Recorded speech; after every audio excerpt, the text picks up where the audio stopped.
O tempo flutua invisível e em espesso presente. Nada apodrece sem ele, nada floresce, nada se torna amável, nenhum ódio viceja. Nenhuma umidade seca, nenhuma sede cede. As tempestades não inquietam nele ventos, as avalanches não podem soterrá-lo, a perplexidade não o paralisa, o mal não o ameaça e o bem não faz com que se demore. Mas eis que um único acontecimento, captura o tempo e o aprisiona. Eu li um fragmento do romance Véspera, de Carla Madeira, gente. E esse fragmento está na 4ª capa do livro, que é um livro que, se você olhar bem, tem um lindo projeto estético. Na capa tem um vulcão, né? Tem essa imagem do vulcão aqui que se apresenta assim, a gente observar bem. E, de certo modo, essa imagem do vulcão é uma metáfora do que acontece com os personagens, porque os personagens, diante de situações limites, acabam entrando em erupção mesmo. Mas eu tenho que dizer pra você que, apesar de toda essa beleza, de toda a boniteza, de tudo isso aqui que eu li,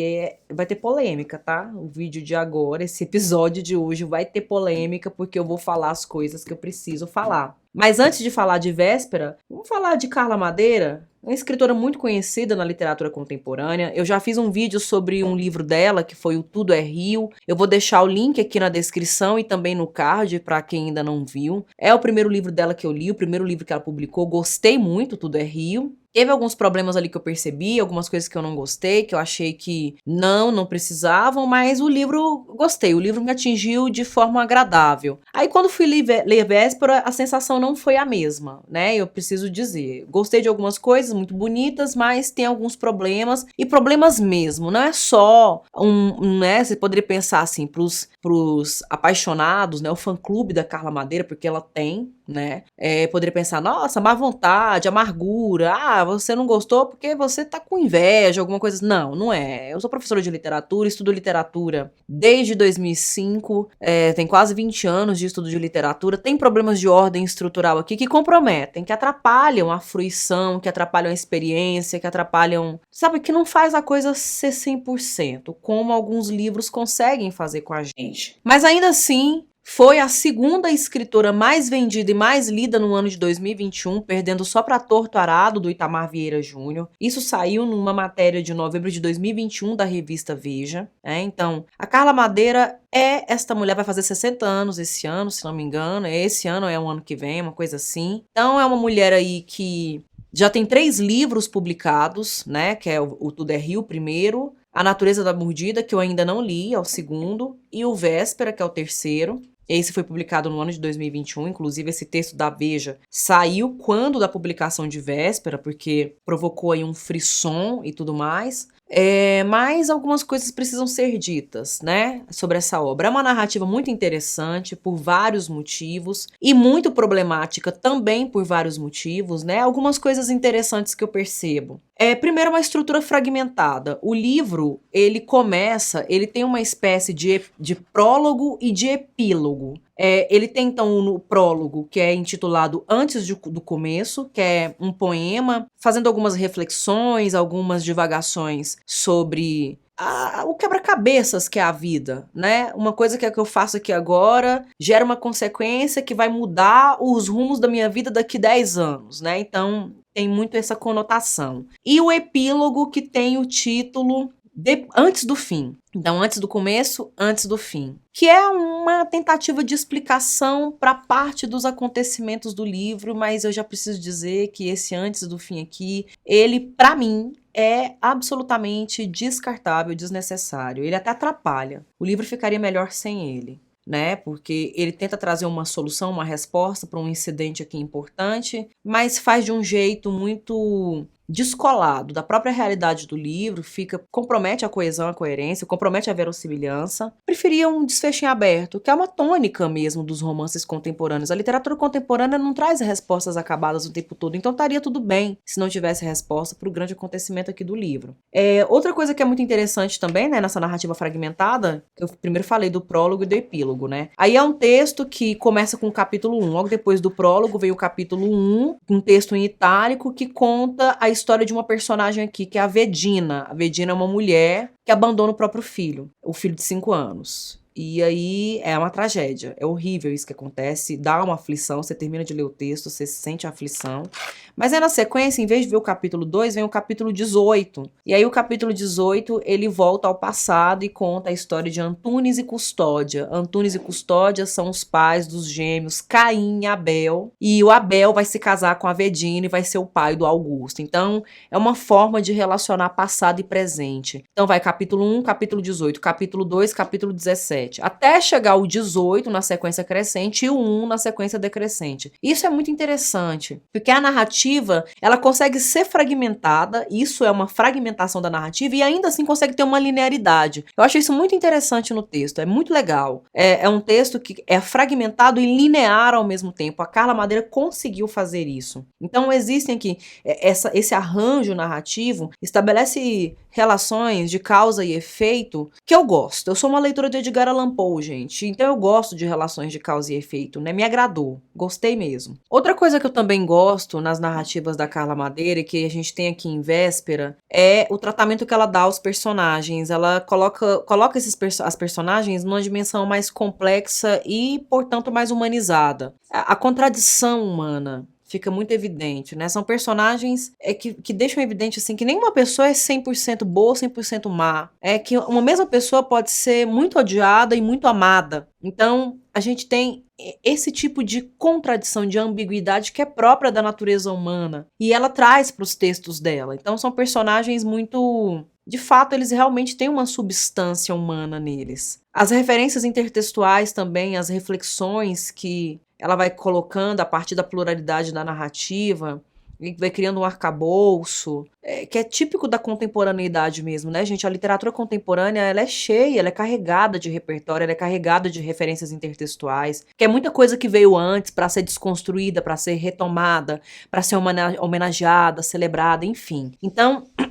a gente percebe isso no texto dela. Então, ela pega a narrativa de Caim e Abel, que é um clássico, não só da Bíblia, né? Porque aparece várias vezes na Bíblia. Não é só Caim e Abel que são irmãos antagonistas, né? Teve Esaú e Jacó, teve Isaac e Ismael. Então são vários irmãos que são antagonistas. Os romances da literatura brasileira, como o Dois Irmãos, do Milton Ratum, Esaú e Jacó, do Machado de Assis, ou lá na tragédia grega, né? Do Sete contra Tebas, os filhos de Édipo, Etéocles e Polinices. Então, é um tipo de... é um lugar comum da literatura e que é sempre muito bom revisitá-lo, né? Não é o tipo de lugar comum que tá gasto, que você pode deixar de lado. Quando ele é bem explorado, ele é sempre muito bem feito, ele é sempre muito agradável, é sempre muito instigante o texto. Entretanto, os problemas da narrativa chamaram também muito minha atenção e eles comprometeram a minha experiência de leitura. Eu fiquei com a sensação de que eu li essa obra...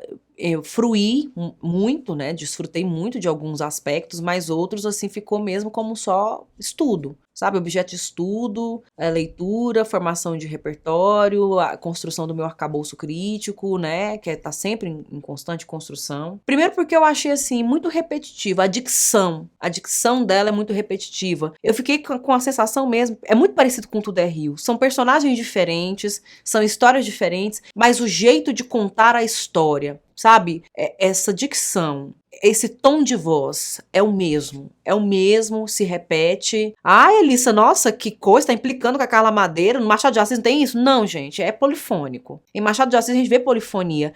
O Bento Santiago e o Brás Cubas são diferentes. O Bento Santiago é velho, ele é idoso. A ranzizice dele é da velhice. O Brás Cubas é debochado, é cínico, ele é sarcástico, ele não tá nem pra nada, ele é um playboy. E ele não tá nem aí, ele é de boa em ser playboy. São pessoas diferentes. Tem alguns pontos em comum, mas eles são diferentes, são personalidades diferentes. Aqui não, aqui é igual, sabe? Eu fiquei com a sensação de que eu li a continuação de Tudo é Rio, mas tipo um spin-off. Aliás, eu fiquei achando muito parecido mesmo com linguagem de televisão, né? Essa coisa mais imediata, uma coisa mais imediata, né? O prazer efêmero. Pensando em Machado de Assis, já que eu tô falando de Machado de Assis, que é uma coisa mais dura de ler e o prazer é duradouro, aqui a coisa é mais... você mergulha melhor, porque Tudo é Rio no final das contas, né? Não é só o primeiro livro, mas todos os outros livros são Tudo é Rio. E você mergulha de cabeça e vai, sai, e o prazer passou, acabou. né? Eu fiquei muito com essa sensação. Achei muito repetitivo. E no que eu achei repetitivo, né? De ver esse mesmo estilo, essa mesma dicção, esse mesmo modus operandi, que é esse que ela tem, de dar contornos mais humanos aos personagens, mas a cada parágrafo um festival de aforismos, ou um festival de tentativas de aforismos. Eu fiquei até pensando assim, como cada parágrafo tem frases soltas que servem muito para postar em Instagram, para qualquer tipo de foto. Para foto de uma flor, para foto de um café ou uma taça de vinho, ou para foto do meu rosto. Todas as frases são instagramáveis nesse sentido. Então, isso me incomodou um pouco. Isso me incomodou. Eu admito que eu não gostei dessa parte. E aí, nesse sentido, também ficou muito repetitivo. Então, em alguns momentos, ficou cansativo. Eu achei cansativo, né? De novo, de novo. Parece até que chegou uns determinados momentos que eu previ as ações dos personagens, né? Parece, em determinado momento, eu cheguei e falei assim, gente, o Abel vai ser o que ele é, e o Caim vai ser o que ele é. E, sabe, até a inversão de valores, a quebra de expectativa ficou previsível pra mim. Aí fica muito... Eu gosto muito dessa coisa dela, ela é generosa com os personagens, né? Tem uns personagens que são cruéis, que são babacas, que são equivocados, e ela explica por que eles são equivocados, né? O Antunes, por exemplo, o Antunes Filho, acha legal beber. Ele acha legal ficar bêbado. E não, gente, ficar bêbado não é um negócio legal. Bêbado é chato. Na melhor das hipóteses, bêbado é chato, fala alto e incomoda, né? Em outros casos, pega o carro, dirige, pega um monte de multa, machuca os outros, ou é agressivo, é violento. Então, assim, não é muito legal ficar bêbado. Mas ele acha que é legal, porque o referencial dele é o pai, que era um cara que era insuportável, e quando bebia, relaxava e ficava bacana, ficava mais acolhedor, mais delicado, né? Então, é muito interessante isso. Só que ela faz isso demais. Aí tem hora que não precisa de tanta explicação. E nessa de explicar demais, fica cansativo, fica enfadonho, porque fica prolixo, né? Pode ser mais concisa. Então, em alguns momentos também eu tenho a sensação de que certos diálogos perdem sentido. Eu poderia ler trechos, né? Pra ilustrar. Só que aí ia ficar muito no campo do spoiler. Eu prefiro que vocês, quem ama demais a Carla Madeira e vai ficar com raiva de mim, fique com ódio de mim. Eu prefiro que fique com ódio de mim porque eu tô falando mal da obra e com consistência do que ficar entregando spoiler, porque eu acho que cada um de vocês tem que ter aí as suas quebras de expectativas, tem que ter a própria experiência de leitura, eu acho que isso é muito melhor, né? Então pode ficar com raiva de mim porque eu falei mal dela, depois, e talvez em algum momento você venha concordar comigo, as pessoas estão sempre mudando, né? Mas a sensação de que alguns diálogos não fazem sentido, fica ali mesmo só pra encher linguiça, né? Eu não queria usar esse termo, mas eu vou usar, né? Não fazem falta, não fazem sentido ou não fazem diferença, só pra aumentar. O desfecho, então, meu Deus do céu, que é esse epílogo que eu falei aqui pra vocês, que ele é dispensável. Ele é tenebroso e existe um nome pra ele em teoria da literatura, gente. É Deus ex machina, Deus ex machina. Quem deu esse nome a esse tipo de desfecho foi Aristóteles na Poética. Então, é um erro clássico que deveria ser abandonado, não deveria mais ser repetido nem imitado, pelo amor de Deus. O que é o Deus ex machina? Vou tentar explicar de um modo que eu não dei spoiler. Deus ex machina é um tipo de solução mirabolante dentro do enredo, e que se você depois vai voltar atrás, vai rastrear, não teve nenhum indício. A coisa da relação de causa e efeito que eu amo é completamente quebrada aqui, completamente destroçada aqui, porque não há nenhum tipo de recurso, elemento, nenhum tipo de aspecto, nada, nenhum sinal, nada antes que prenunciasse esse tipo de resolução. Parece uma resolução aleatória. Na verdade, a sensação que dá é que ela estava escrevendo um roteiro para novela ou para série de televisão. A sensação que dá é essa, com esse desfecho. Antes do desfecho, tudo é legal, eu gosto. Eu gosto até de dar uma explicação, do ficar em aberto, não tem que explicar tudo mesmo, como eu já tinha dito.